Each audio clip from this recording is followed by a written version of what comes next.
T'as vu les rayons vides dans les magasins en ce moment, c'est la folie. Ça montre qu'on est vraiment dépendant du système. Tu vois, cette pomme. Des pommes comme ça, l'autre jour, il y en avait qui, en provenance du Chili, t'imagines, des pommes qui ont fait 11 000 bornes pour se retrouver dans les rayons de nos magasins, alors que la France est le premier producteur de pommes. Attrape. Le potager, c'est un truc convivial, c'est un truc aussi dont on est fier. C'est comme une cuisine. Avant, on cachait la cuisine, on mettait le jardin potager derrière le jardin d'ornementation. Aujourd'hui, c'est quelque chose qu'on peut assumer et qui peut être très joli. Ces carrés qui font à peu près 1 mètre cube, c'est 1 mètre cube d'indépendance financière. C'est-à-dire que tu vas être indépendant par rapport à ta production de légumes. Ici, tu vas voir, j'en ai fait 8. Ça te permet quoi? Ça te permet d'avoir des légumes qui vont être choisis non pas par leur facilité de transport ou leur belle couleur, mais par leur goût. Ça va te permettre d'avoir des légumes qui sont bio et ça va te permettre d'avoir les légumes de saison que tu as choisis. Tu peux trouver des carrés potagers en bois dans le commerce ou les fabriquer en bois, c'est sûr que c'est plus simple, c'est plus rapide, mais c'est moins durable. Ceux-là, ils ont 5 ans, regarde la photo. Ça, c'était la photo il y a 5 ans avec Noé, très fier de ses légumes. Ça, c'est la photo aujourd'hui. Alors désolé, hein, confinement oblige, on n'a pas de légumes, c'est tout ce qu'on a trouvé pour faire la même photo. Alors tu vois, ça c'est les planches qui m'ont servi à réaliser un moule. Donc j'ai fait un moule pour couler mes 8 carrés, même j'en ai fait 9, tu vas voir pourquoi. L'avantage c'est que tu le démontes et puis tu peux le refaire plusieurs fois. Alors devine à combien ça revient un carré comme ça? Ça revient à 20 €. 20 € si tu fais 9 carrés comme moi avec un moule. Donc toutes les fournitures, 20 € le carré. Ce qui m'intéressait avec le béton moulé, c'était de voir le bois. Donc j'ai fait ça avec du bois brut. Et tu vois, les veines du bois, 5 ans après, elles sont encore marquées dans le ciment. Et qu'est-ce que j'ai fait avant que ça sèche? J'ai un petit peu usé le haut au niveau de chaque planche pour laisser croire que ça pouvait être des planches verticales.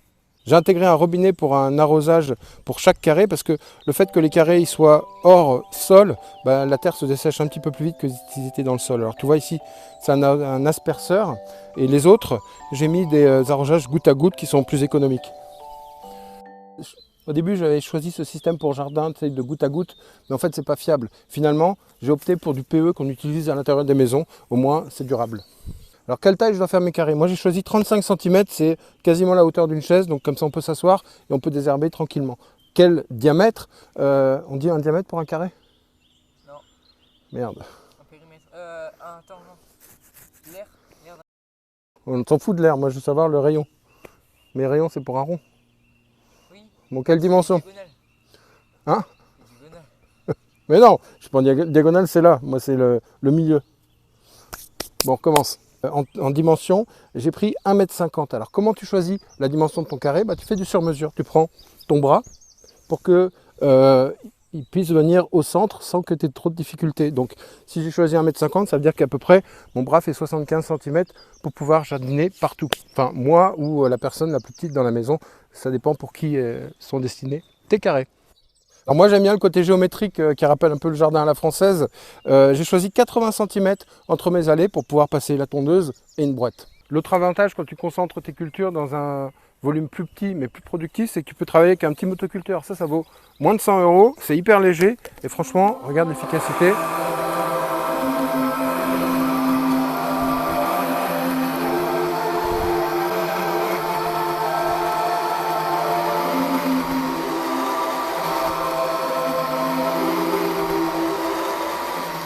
Alors en fait on a fait un carré de plus parce qu'on en a offert un à ma mère pour son anniversaire. Ils ont chez eux une terre qui est très dure, de vigne tu sais, ou qui donne peu. Et donc à son insu, quand elle était en vacances, on lui a chargé un carré dans la remorque, on lui a emmené chez elle. On est allé chercher une remorque de bonne terre, de terreau, et on lui a planté, on a fait toutes ces plantations. Élise, sur des petites ardoises, elle a écrit les noms des plantes et elle a découvert son cadeau, qui est un cadeau qui change peut-être du foulard ou de l'écharpe qu'on peut avoir. En plus, cette fois-ci, on l'a teinté dans la masse parce que j'avais peur que le côté ciment lui déplaise. Donc j'ai mis du pigment. Alors le pigment, tu l'achètes dans les magasins de bricolage. Tu ne prends pas du pigment pour la peinture parce que c'est pas compatible avec le béton. Tu achètes bien un pigment spécial béton. Ça vaut une dizaine d'euros le pot. Et du coup, on a un côté qui est plus proche du bois. Si ça t'intéresse, bien sûr, tu as tout dans la description. Je t'ai mis le plan, tu as des photos, tu as les quantités d'agrégats à utiliser. Et puis j'espère que tu penseras à moi en mangeant tes légumes et que tu m'enverras des photos. Et en plus, tu sais ce qui est cool, c'est qu'on peut faire du parcours.